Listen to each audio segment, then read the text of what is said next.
Boa noite, amados, a graça e a paz do nosso Senhor Jesus Cristo. Eu vim aqui com a incumbência de trazer uma reflexão para a nossa vigília dessa sexta-feira e o tema que me deram foi o discípulo amoroso. E quando a gente fala de discípulo amoroso, a gente pensa logo no apóstolo João, que sofreu uma transformação de caráter tremendo e que foi conhecido como discípulo do amor. Mas eu quero tirar o foco de João, do apóstolo João, e falar de Filipe. E eu aproveitei o mesmo tema, o discípulo amoroso, mas eu acrescentei Filipe, o discipulador que ama as almas do Senhor. Eu vou falar de Filipe em cinco textos na realidade, 2 do livro de João e 3 do livro de Atos. Mas antes, o termo amoroso aqui nessa reflexão é entendido como uma pessoa que ama as almas do Senhor. E já que as almas são do Senhor, segundo Ezequiel, capítulo 18, verso 4, diz o seguinte: todas as almas são do Senhor, e a alma que pecar, essa morrerá, tanto a alma do Pai quanto a alma do Filho. Então é entendido aqui que nenhuma alma pagará, ninguém pagará pelo pecado do próximo. Cada um será pagar pelo seu próprio pecado. As prestações de conta diante do Senhor no tempo vindouro, Romanos capítulo 14, verso 12, será individual, tanto quanto a salvação. Então ninguém vai pagar pelo pecado do outro. O discípulo amoroso é um discípulo que, por entender, por amar as almas do Senhor, ele entende que ele tem que falar do Evangelho para essas almas perdidas, para ganhar essas almas perdidas para o nosso Senhor Jesus Cristo. Mas o que significa ganhar almas? Segundo Spurgeon, em seu livro chamado Conquistador de Almas, inclusive eu indico esse livro para que os amados leiam, ele diz o seguinte: ganhar almas é a principal ocupação do sincero cristão. Na verdade, deveria ser a principal atividade de todo crente verdadeiro.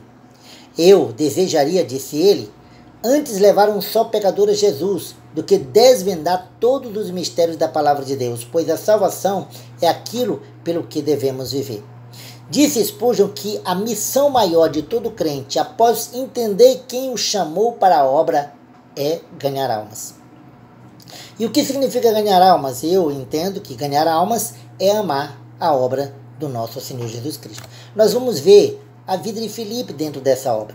Filipe era natural de Betsaida, segundo João capítulo 1, verso 44, nós vamos ler já o texto, cidade que era também de André e Pedro. O nome Filipe, ele tem como significado amigo de cavalos. É um nome de origem que vem da origem de um nome grego chamado Filipos, o qual é formado por duas junções gregas, uma filos, que significa amigo, e a outra hippos, que significa cavalo. Daí o significado amigo de cavalos. Mas a Filipe foi dado o significado de aquele que ama a guerra. Segundo estudiosos, Filipe pregou em Frígia, mas morreu em Herápolis. Vamos para o primeiro texto. O primeiro texto é de João, capítulo 1, verso 43 a 46. Diz o texto: no dia seguinte, Jesus resolveu partir para Galiléia e, achando Filipe, disse-lhe: segue-me. Ora, Filipe era de Betsaida, cidade de André e de Pedro. Filipe achou Natanael e disse-lhe: acabamos de achar aquele a quem escreveram Moisés na lei e os profetas, Jesus de Nazaré, filho de José. Perguntou Natanael: pode haver coisa boa vinda de Nazaré? Disse-lhe Filipe: venha e veja. Esse aí é um relato que faz com que a gente entenda que caiu em Natanael a incredulidade. Mas quando Jesus escolhe uma pessoa para a sua obra, ele escolhe para estar comprometido com a sua obra. E ele escolheu Filipe para exatamente estar comprometido com a obra missionária, com a obra de pregar o Evangelho, com a obra de ganhar almas para Jesus. Mas qual é a obra de Jesus? É salvar os perdidos. Segundo Lucas, capítulo 19, verso 10, Jesus veio para salvar os perdidos, ganhar a vida deles para a eternidade. Como Jesus escolheu Filipe para uma grande obra, ninguém poderia saber como Filipe poderia contribuir para a obra missionária. E nós, infelizmente, temos um hábito de julgar pela aparência. Eu me lembrei agora de um diálogo entre Ananias e Jesus sobre Saulo. E é um diálogo de incredulidade. Porque Ananias disse para Jesus: Senhor, há muito ouvi acerca desse homem, o quanto males tem feito aos teus santos em Jerusalém. E aqui tem poder dos principais sacerdotes para prender a todos os que invocam teu nome. Disse, porém, o Senhor: vai, porque este é para mim um vaso escolhido para levar o meu nome perante os gentios, perante os reis e perante os filhos de Israel. Pois eu lhes mostrarei quanto lhes cumpre padecer pelo meu nome.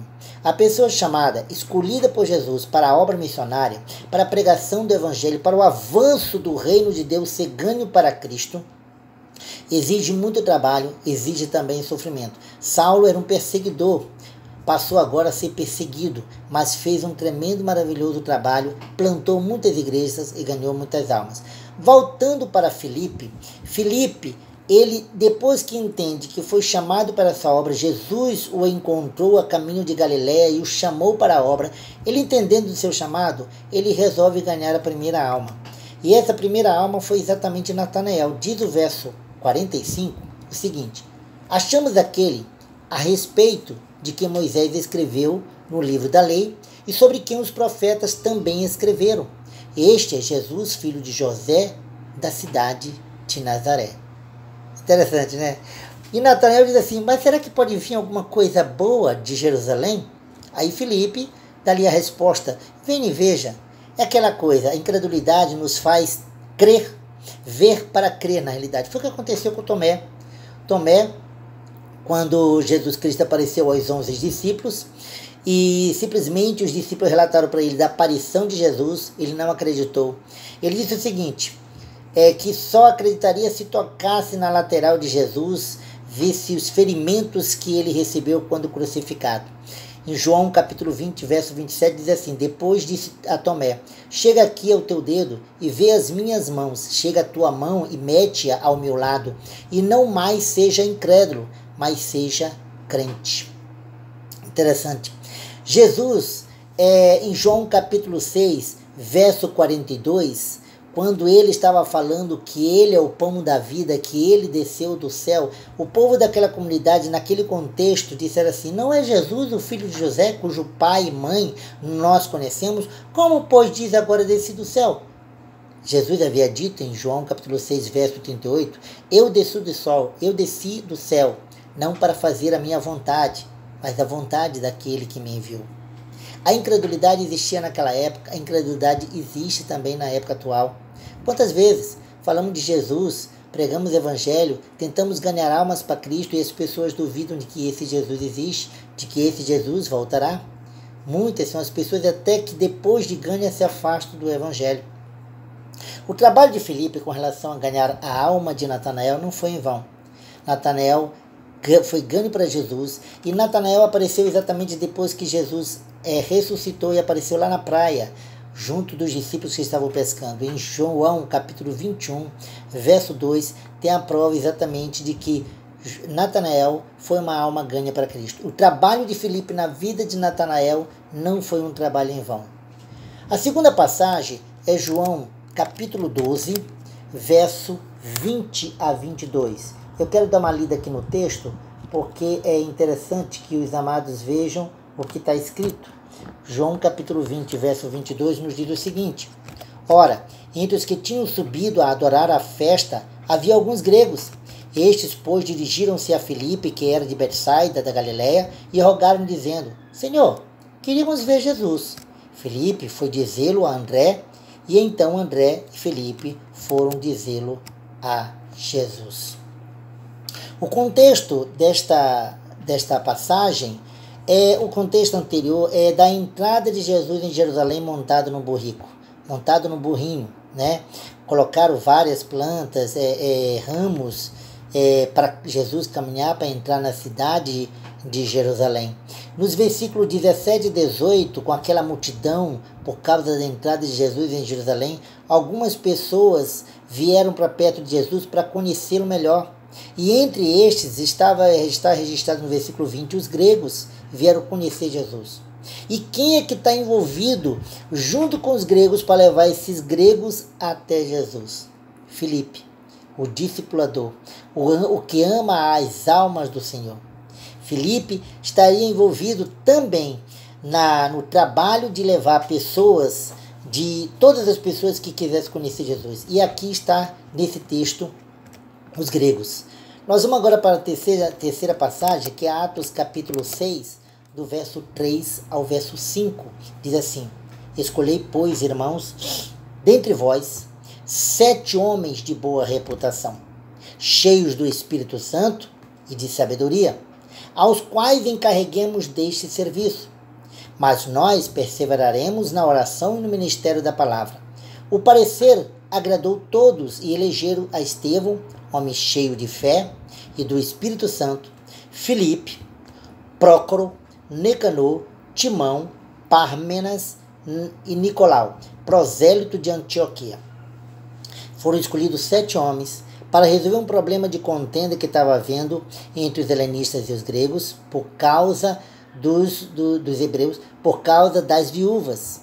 As viúvas estavam sendo prejudicadas na distribuição dos alimentos, e os apóstolos acharam por bem de que eles não poderiam deixar o seu trabalho de maior missão, que era a oração e a pregação da palavra, e resolveram escolher 7 homens. Entre os 7, quem estava lá? Filipe. Filipe estava lá com 2 missões, uma exatamente para apaziguar aquela contenda, acabar com a rixa, com o problema, e segundo, alimentar as viúvas. Filipe também ama as almas das viúvas. Filipe amou as almas das viúvas não somente para alimentá-las junto com os colegas que foram escolhidos por eles, pelos apóstolos, para estar nessa grande obra, como também para apaziguar a contenda, o conflito que estava havendo por causa da distribuição que não estava sendo justa. E o que diz Mateus capítulo 5, verso 9? Diz assim: bem-aventurados pacificadores, porque eles serão chamados filhos de Deus. Filipe era um pacificador também. Além de ganhador de almas, ele evitava que a contenda se crescesse, criasse um problema maior. E ele foi um dos escolhidos. Filipe é uma pessoa pacificadora, um filho de Deus, que estava ali amando as almas das viúvas.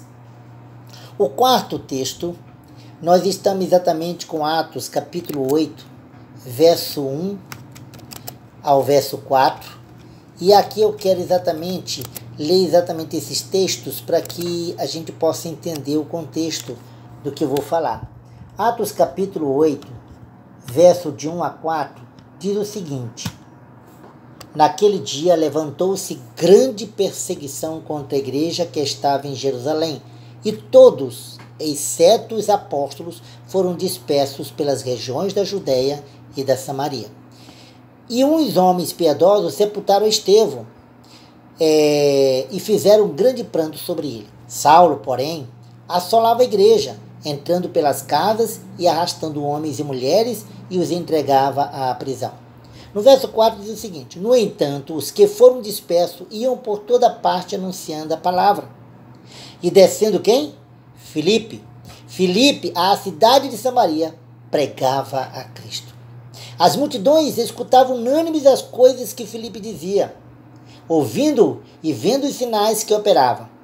Pois saíam dali muitos possessos, os espíritos imundos, clamando em alta voz, e muitos paralíticos e coxos foram curados. Pelo que houve grande alegria naquela cidade. Filipe participou dessa dispersão da perseguição da igreja, e ele foi direcionado até Samaria para pregar o evangelho. Como vocês bem sabem, Samaria era uma cidade que tinha um pouco de rixa. Os samaritanos não se juntavam com os judeus. Os judeus achavam que os samaritanos não podiam ser salvos. E tinha essa contenda entre esses dois povos. Tanto prova que em João capítulo 4, Jesus, quando está indo, atravessando Samaria, ele pega simplesmente, encontra uma mulher chamada, uma samaritana, inclusive que não diz o nome, mas que encostada ao poço, pegando água, Jesus conversa com essa mulher e ganha essa mulher para Jesus, para Cristo Jesus, para salvando a alma dela, e ela torna-se uma grande discipuladora do Evangelho, ganhando os seus também para ser salvos. Tanto que os próprios samaritanos que ouviram da samaritana a respeito de Jesus jamais não criam em Jesus somente por conta dela, mas porque agora estavam ouvindo. Voltando para Filipe, no contexto de Samaria, ele ganha muita gente em Samaria. A obra cresce de uma forma muito tremenda e ele faz um maravilhoso trabalho. No verso 13, tem o seguinte: até Simão, que era o operador de mágica, exercia mágica, encantador, creu exatamente em aquilo que Filipe falava e foi até batizado. O verso 14, a obra foi tão grande em Samaria, executada pelas mãos de Filipe, operada pelo Espírito Santo, que foi direcionado para lá Pedro e João para ajudar. Olha só como o Espírito Santo trabalha, como Deus trabalha. Depois de uma obra tremenda feita por Filipe em Samaria, Jesus envia quem? Pedro e João para Samaria. Aí Filipe, uma vez que está sendo agora ajudado, recebeu apoio na obra missionária em Samaria, o Espírito Santo resolve agora usar Filipe para uma outra obra. Filipe é enviado agora para o deserto. Em Atos capítulo 8, do verso 26 a 40, um texto longo, eu não vou lê-lo, mas os amados conhecem, é um texto em que o Espírito Santo leva Filipe para o deserto, porque tinha um eunuco que estava vindo de Jerusalém de carruagem por ter ido a Jerusalém para adorar o Senhor. Tinha ouvido uma mensagem lá em Jerusalém a respeito de Jesus no livro de Isaías. Mas me parece, pelo contexto da história de Atos 8, 26 a 40, de que quem pregou lá em Jerusalém não mencionou, não esclareceu de que esse do texto era Jesus. Tanto que no diálogo com o Filipe, com o eunuco, ele pergunta de quem o texto fala, dele mesmo ou de outro. Mas eu quero chamar a atenção antes dessa parte em que Filipe explica para o eunuco, é que o Filipe é impulsionado pelo Espírito Santo. Nós olhamos isso já no início do texto, do versículo 26 em diante, de que Filipe é impulsionado para ir até a carruagem, e lá, encontrando a carruagem no deserto, o Espírito diz a Filipe: aproxima-te para conversar com o eunuco. E é interessante isso, porque Deus se importa com apenas uma alma, como também com muitas almas.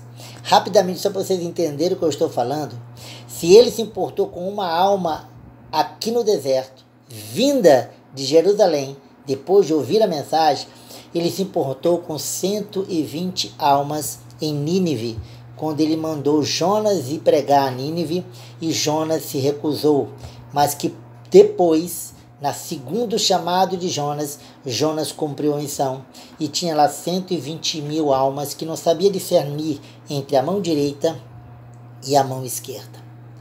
A missão de evangelizar, de pregar, de ganhar almas, ela é muito importante. Ela é sobrenatural, ela é espiritual. E a glória seja dada a Deus, porque o Espírito Santo de Deus, o próprio Deus e o nosso Senhor Jesus Cristo resolveu escolher a nós. Ser humanos mortais, fracos, falhos, imperfeitos, para fazer uma obra nobre, maravilhosa, de ganhar almas para Cristo.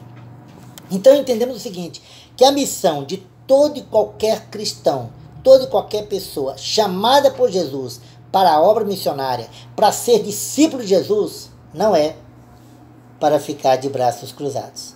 É para arregaçar as mangas, para ganhar almas, porque essa é a maior missão de todo cristão, ganhar almas para o reino de Deus. A missão de todo discípulo de Cristo está em Mateus 28, verso 19 e verso 20, bem conhecido. Portanto, ide e fazei discípulos de todas as nações, batizando-os em nome do Pai, do Filho e do Espírito Santo, ensinando-os a observar todas as coisas que eu vos tenho mandado, e eis que eu estou convosco todos os dias até a consumação do século. A consequência de ganhar uma alma, qual seria?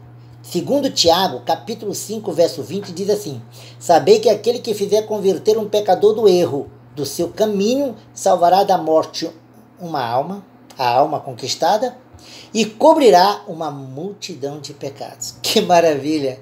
Isso é motivo de alegria. Nós somos escolhidos para essa obra tão tremenda de salvar almas. Olha para si. Antes de eu dar sequência, olha para você mesmo. Pergunte-se se você hoje é cristão. Lembra de quem foi que Deus enviou para falar do Evangelho para você. Lembra de quem tu eras antes de Cristo e quem tu és agora. Lembra que teu nome não estava escrito no livro da vida, mas agora está, depois que realmente sua alma foi ganha, simplesmente porque Deus usou o Espírito Santo, incomodando um ser humano, mortal, falho, que nem você, para falar do Evangelho para ti. Eu me lembro disso, que eu já falei isso várias vezes, vou repetir. A minha esposa hoje, a Nilce, foi que evangelizou a minha vida. Na época eu interessado por ela e ela interessada na minha alma. Quão maravilhoso é alguém interessado na alma do outro para salvar para Cristo Jesus. Paulo fez de tudo que podia para ganhar almas. Diz assim 1 Coríntios 9, 22. E fiz-me como fraco para os fracos, para ganhar os fracos. Fiz-me tudo para todos, para por todos os meios chegar a salvar alguns. Conclusão.